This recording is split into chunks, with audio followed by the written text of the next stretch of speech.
So, behind every great judo competition is a leader who brings it all together. Me, Cory Cuomo, the driving force behind this event. Sensei, thank you so much for your time. Can you introduce yourself and tell us your role in this event? Sure. My name is Cory Cuomo. I've been doing judo since 1977. I've been running the Princeton Judo Invitational since 2010. So this is the 16th year that we're running the tournament. We run it twice a year, once in October, once in February. I started out judo at the Cranford Judo Karate Center, and after 17 years, I moved up to Princeton and opened a club here. And we've been here now we're in the middle of our 31st year.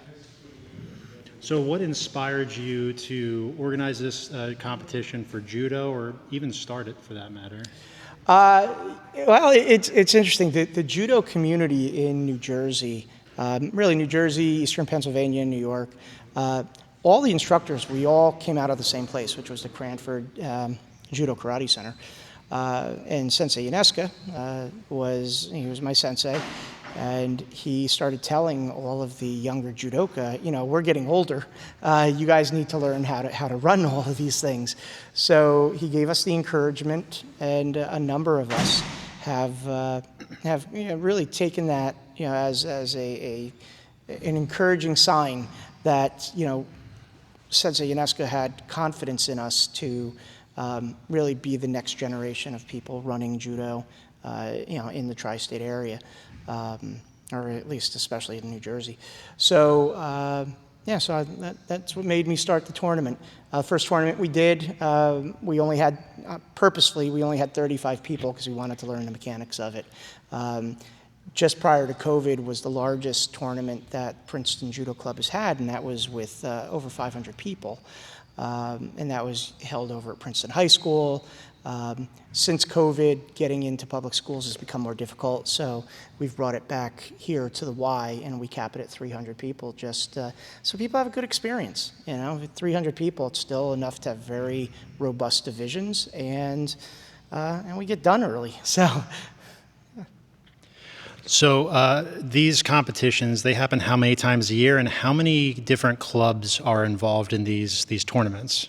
With the Princeton tournaments, we average about 50 different clubs, coming from as far south as Virginia, Washington, D.C., Pennsylvania, Philadelphia, Delaware, New Jersey, Rhode Island, Connecticut.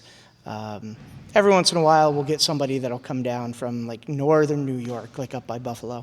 But mostly, it's a good tournament. That brings in a lot of different people.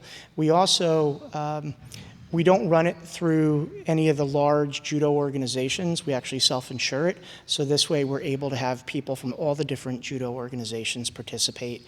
Whereas if you only have one in membership with one of the major organizations, you can only go to their tournaments. By us self-insuring it, we get to pull people not only from different Udanshikai, but we also pull people who have different national affiliations.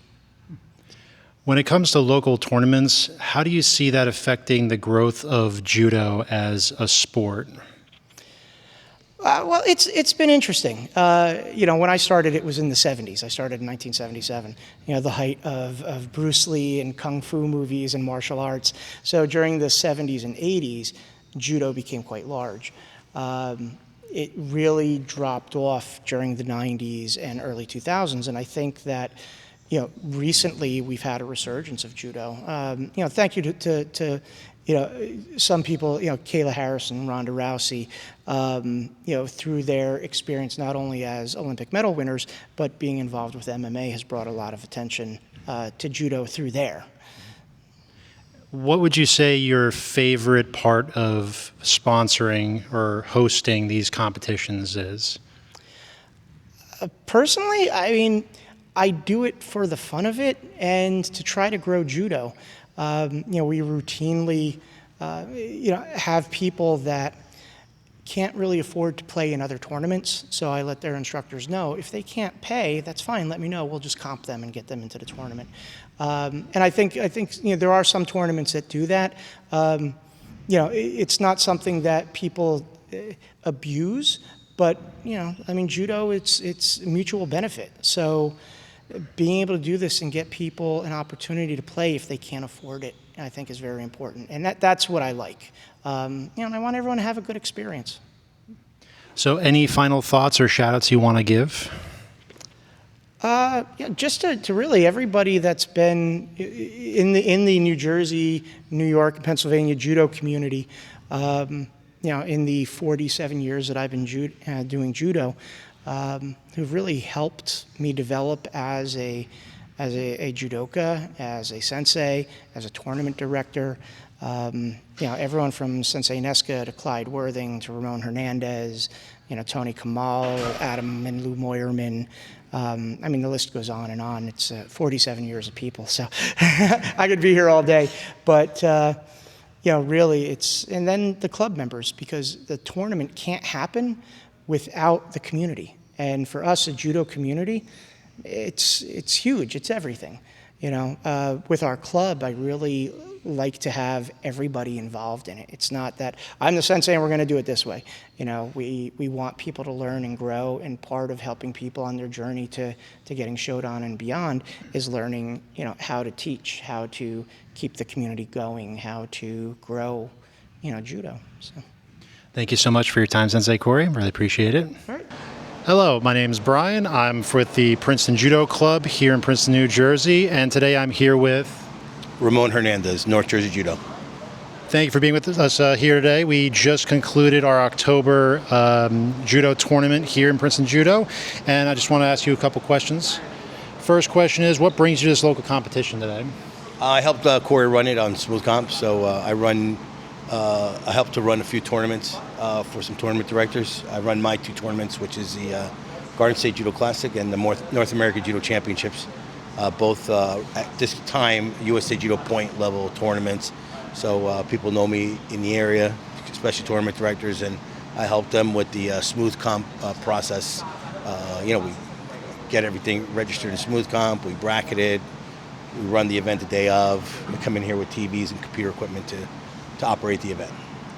So how long have you been doing running events and helping out? So I've been running my tournament since April of 2010. So and then as of 2022, I've been running two of my own tournaments per year. Twice per year at semi-annual events or biannual events. So and then I've actually Cory's probably been running this tournament just as long as I have. And I jumped into the Smooth Comp process, and some tournament directors in the New Jersey area, New York area, come to me to help them, get them over the hump with that or operate the whole thing, and that's what I do. And we definitely appreciate that help. Next question is, how important are events like this for young developing athletes? Extremely important, because in order for you to develop your judo, you need to go to tournaments. You need to compete in tournaments. You got to kind of, find that rhythm in a tournament. And judo tournaments is integral. Like in any sport, you need competition. So we need judo competitions to help develop competitors in our sport. And what would you say about parents and communities? What would be the best support that they can give to young judoka getting into this sport? Oh, it takes a village, right?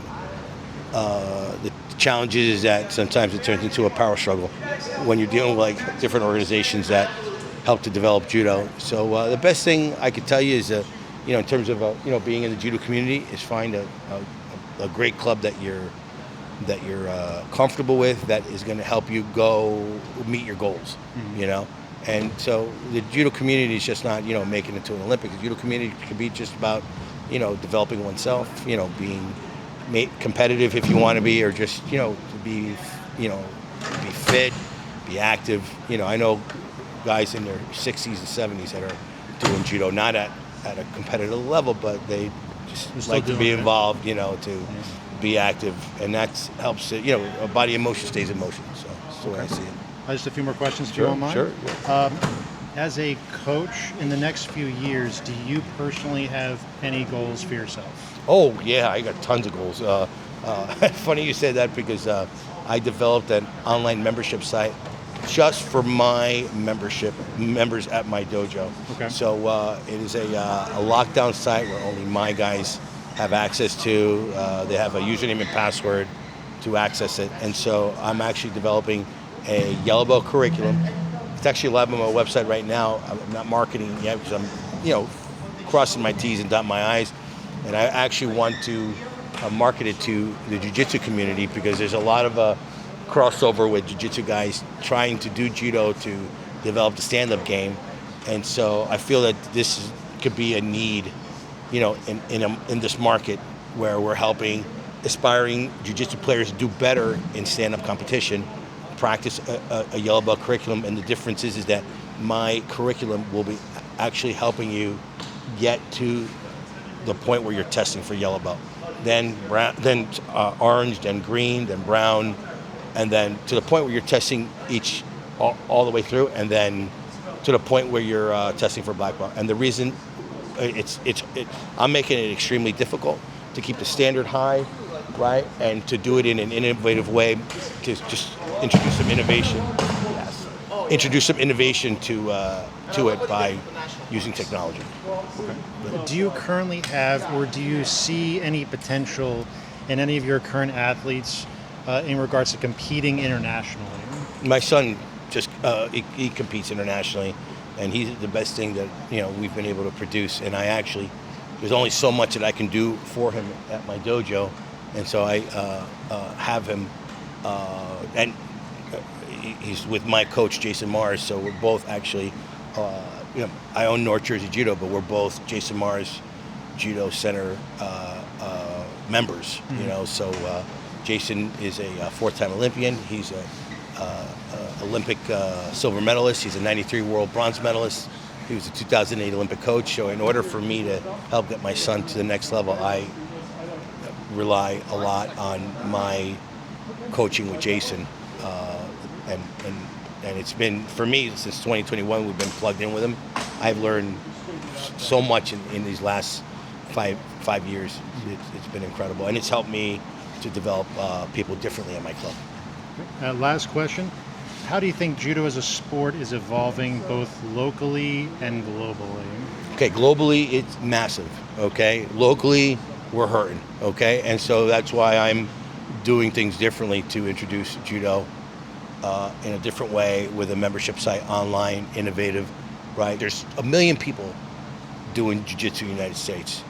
10% of that is 100,000. If we got 1% of that, that would match what's going on in USA Judo right now as membership, So I see if I could just get 1% to, that's an ambitious goal, but I think if I can get that 1% to lock on, right, then that's not just a plus for me, it's not just a plus for my club, it's a huge plus for judo.